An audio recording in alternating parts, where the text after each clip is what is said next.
ஒரு 500 இருந்தால் கொடுங்க, நாளைக்கு தந்துடுறேன். இது 500 500 போதுமா? சரி தர்றேன். ஆனால் திரும்ப கொடுக்கும்போதுக்கு யாருக்குமே தெரியக்கூடாது. ரொம்ப கவனம். சரிங்க. The next day.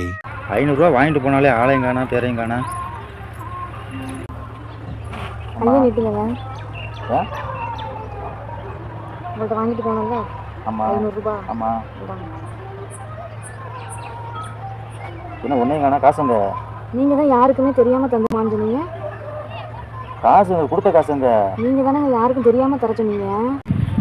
ஆனால் திரும்ப கொடுக்கும்போதுக்கு யாருக்குமே தெரியக்கூடாது.